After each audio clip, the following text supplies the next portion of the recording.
What amazing scenes here in Châteauroux.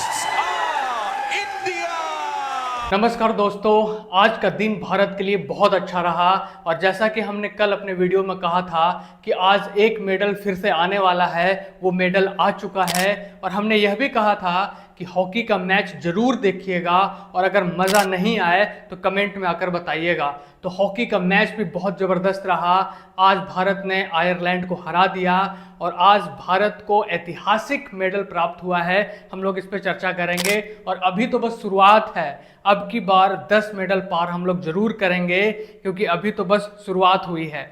आज हम लोग सबसे पहले बात करेंगे मनु भाकर और सरबजोत सिंह के बारे में, जिन्होंने ऐतिहासिक मेडल आज भारत को दिलाया है। मनु भाकर ने ऐतिहासिक मेडल इस मामले में दिलाया कि वो भारत की पहली खिलाड़ी बन चुकी हैं जो किसी भी ओलंपिक में 2 मेडल प्राप्त की हैं। ये सिर्फ महिलाओं की बात नहीं है कि किसी महिला एथलीट ने, बल्कि किसी भी भारतीय ने, यानी कि 124 साल से हम लोग ओलंपिक में पार्टिसिपेट कर रहे हैं, लेकिन ये पहली बार है कि किसी एथलीट ने, किसी ओलंपियन ने 2 मेडल लगातार प्राप्त किया है। और अभी तो बस शुरुआत है। इनका जो फेवरेट गेम है 25 मीटर राइफल का, 25 मीटर शूटिंग का, वो अभी बाकी है। उसमें हो सकता है एक और मेडल भारत को मिल जाए और वो जो मेडल होगा वो इस ब्रॉन्ज मेडल से अलग भी हो सकता है। तो आज बहुत ही गर्व की बात है कि सरबजोत सिंह और मनु भाकर ने भारत को एक और मेडल दिला दिया और ये 2 मेडल टोटल भारत के हो गए और इस बार हमको 10 मेडल तक पहुंचना है। उसके साथ ही आपको पता होगा कि जब पहली बार मनु भाकर जी ने अपना मेडल प्राप्त किया था, ब्रॉन्ज मेडल, तो मोदी जी ने उनसे बात भी की थी फोन कॉल पे और इस बार भी उन्होंने ट्वीट करके उनको बधाई दी। सिर्फ भारत ही नहीं बल्कि दुनिया के भी लोग मनु भाकर को विश कर रहे हैं, उनको बधाई दे रहे हैं। और एक्चुअल मायने में अगर लड़कियों को या विमेंस को अपना रोल मॉडल बनाना है तो मनु भाकर जैसे खिलाड़ियों को बनाना चाहिए। मनु भाकर हो गई, पीवी सिंधु हो गई, मीराबाई चानू हो गई, या फिर और भी बहुत सारे ऐसे खिलाड़ी हैं जैसे पैरा एथलीट हैं हमारी एक शीतल देवी। इन लोगों को अगर आप अपना रियल इंस्पिरेशन मानेंगे, रियल मोटिवेशन मानेंगी, तो अपने जीवन में आप कुछ भी कर सकते हैं। ऐसे तो फेसबुक और इंस्टा पे स्क्रॉल करते हुए बहुत सारे लोग आपको दिख जाएंगे जो पता नहीं अपने लाइफ के साथ क्या कर रहे हैं, खास करके लड़कियां किस तरीके से फेम होने के चक्कर में क्या क्या कर रही हैं। लेकिन आपको सीख लेनी चाहिए मनु भाकर जैसे खिलाड़ियों से, जिन्हें आप अभी रोल मॉडल मान रहे हैं इंस्टा पे और फेसबुक पे। वैसे वैसे रोल मॉडल इन जैसे खिलाड़ियों के साथ सेल्फी लेने के लिए लाइन में लगे होंगे कुछ दिनों में।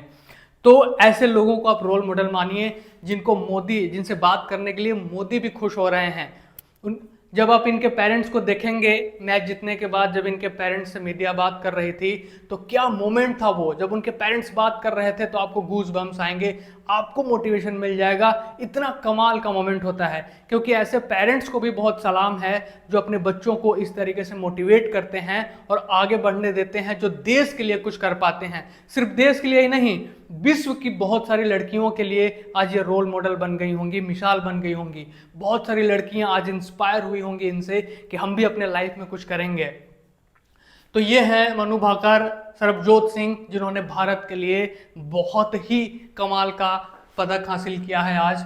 उसके साथ ही आपको पता होगा कि मनु भाकर के लिए टोक्यो ओलंपिक उतना अच्छा नहीं रहा था। उनका पिस्टल जो था वो फट जाता है जिसके कारण वो उससे बाहर हो जाती हैं। लेकिन इस ओलंपिक में वो 2 मेडल हासिल कर ली हैं। इसके पहले ISSF वर्ल्ड कप में भी उन्होंने ब्रॉन्ज मेडल हासिल किया था और जूनियर वर्ल्ड चैंपियनशिप में उन्हें गोल्ड मिला था और लगातार 2 गोल्ड उन्होंने जीते थे। तो यह भी बहुत कमाल की बात है। जब आप देखेंगे किसी भी ओलंपिक मैच में जब हम लोग पोडियम फिनिश करते हैं, यानी कि पोडियम पे जब जाते हैं फर्स्ट सेकंड थर्ड, तो उस समय जब अपना झंडा साथ में होता है, जब अपना झंडा ऊपर लहराता है तो एक अलग ही फीलिंग होती है वहाँ पर दर्शकों पे। अब हमें देखना ये है कि हम नंबर 1 पे कब फिनिश कर पाते हैं, क्योंकि जब कोई भी देश नंबर 1 पे फिनिश करता है तो उसका राष्ट्रगान बजता है और वो मोमेंट क्या मोमेंट होता है और उस मोमेंट का हमें इंतज़ार है। काश मनु भाकर ही वो मोमेंट 25 मीटर वाले में हमें दे दें तो और भी मज़ा आ जाएगा। इसके साथ साथ हॉकी के लिए बहुत ही मज़ेदार टाइम था आज का। हमने कल भी कहा था कि हॉकी का मैच मिस मत कीजिएगा। अगर आप हॉकी देखते हैं तो क्रिकेट, फुटबॉल सब भूल जाएंगे, इतना मज़ेदार गेम होता है। और आज भी हमारे हरमनप्रीत सिंह ने 2 गोल दागे, एक जो पेनल्टी होता है उसमें और एक पेनल्टी कॉर्नर वाले में उन्होंने गोल दागा। और ये सबसे ज़्यादा गोल करने वाले खिलाड़ी बन चुके हैं क्योंकि इन्होंने टोटल 4 गोल दागा है। और इसके साथ साथ आज की जो पूरी टीम थी वो बहुत अच्छी खेली। आप यहाँ पे देख सकते हैं कि हमारे श्रीजेश जो हैं, जो हमारे द वॉल हैं, जो एक तरीके से विकेट कीपर कह लीजिए, इनको एक तरीके से गोलकीपर कह लीजिए, एक तरीके से ये वॉल की तरह खड़े होते हैं। 7 पीसी हुआ, यानी कि पेनल्टी कॉर्नर, 7 पेनल्टी कॉर्नर जो है वो मिले अपोजिट टीम को, लेकिन सभी इन्होंने सेव कर लिया। 2 तो इन्होंने डायरेक्टली सेव किया और जो पीसी डिफेंडर्स थे हमारे उन्होंने सेव किया। यानी कि ओवरऑल आज की टीम बहुत अच्छी खेली। अमित हो, अभिषेक हो, जर्मन हो, ये मनप्रीत हो, सभी ने आज बहुत अच्छा खेला। काश आपने मैच देखा होगा। अगर आज आपने नहीं देखा तो 1 अगस्त और 2 अगस्त वाला मैच जरूर देखिएगा, क्योंकि बेल्जियम से वो मैच है, डिफेंडिंग चैंपियन है वो। लेकिन भारत भी अपना गेम इंप्रूव कर रहा है। हालांकि एक कमी ये भी है, फील्ड गोल हम नहीं कर पा रहे हैं, वो देखना है कि कब हम कर पाते हैं। लेकिन ओवरऑल हॉकी का गेम आप जब देखेंगे तो मजा ही आ जाएगा आपको, सारे गेम आप भूल जाएंगे। उसके साथ साथ आज यानी कि 30 तारीख को और कौन से मैच थे, तो शूटिंग की बात तो हमने कर ली, शूटिंग में हम लोगों ने मेडल भी हासिल कर लिया। उसके बाद बैडमिंटन, तो बैडमिंटन में भी हम लोग जीत जाते हैं क्योंकि हमारे सात्विक जो हैं वो, सात्विक और उनकी जो जोड़ी होती है वो दोनों जीत जाते हैं। हॉकी में भी आज हम लोग जीत जाते हैं। आर्चरी में जो है वो भजन कौर आज जीत जाती हैं, लेकिन इन मैचेस में, इस मैच में हम जीत नहीं पाते हैं, ये मैच अभी होना बाकी है। बॉक्सिंग में थोड़ी निराशा हाथ लगी क्योंकि अमित पंघाल से बहुत उम्मीदें थीं, लेकिन अमित पंघाल इस बार हार जाते हैं, तो ये थोड़ा सा दुखद था। कुछ और मैचेस हैं जो कि होने बाकी हैं। यानी कि आज का जो मैच था हमारा बैडमिंटन डबल में, उसमें सात्विक और चिराग आज भी जीत जाते हैं।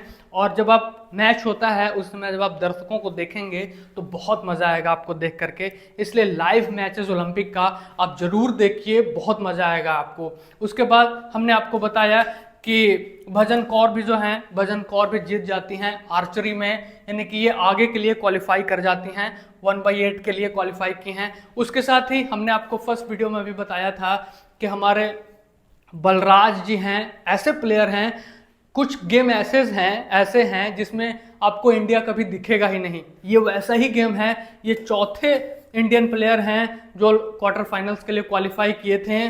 रोविंग वो गेम है, रोविंग गेम भी बहुत मज़ेदार है, जब आप देखेंगे तो मज़ा आएगा। इसमें इन्होंने 5th फिनिश किया है। कुछ गेम में हमें बहुत निराशा हाथ लगी, जैसे अमित पंघाल से उम्मीदें थी लेकिन ये हार जाते हैं। उसके साथ साथ बैडमिंटन में भी विमेंस डबल में हम हार जाते हैं। फिर शूटिंग में हम लोग पृथ्वीराज भी हार जाते हैं। फिर अंकिता भगत से भी उम्मीदें थी लेकिन वो भी ये मैच हार जाते हैं। आगे यानी कि कल का जो शेड्यूल है वो भी ध्यान में रखिए, 31 तारीख को वो मैचेस भी देखिएगा। मैं हर एक मैच के बारे में तो नहीं बताऊंगा, जो यहाँ पे शूटिंग में कौन कौन से हैं वो लिखा हुआ है। बैडमिंटन में है, बैडमिंटन में सेमीफाइनल है, वो भी ध्यान रखिएगा आप। उसके बाद टेबल टेनिस में है, टेबल टेनिस में जो कल रात का मैच था वो भी हम लोग जीत जाते हैं। उसके साथ साथ बॉक्सिंग है, बॉक्सिंग में भी ध्यान रखिएगा। फिर बॉक्सिंग के बाद आपको आर्चरी है, आर्चरी में भी एलिमिनेशन मैच है दोनों। फिर एक शूटिंग है, शूटिंग में एक फाइनल अगर क्वालिफाई करते हैं तो हम लोग उसमें फिर मैच खेलेंगे।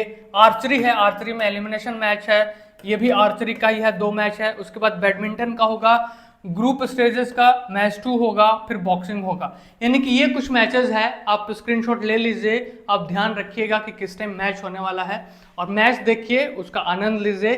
थैंक यू सो मच, जय हिंद।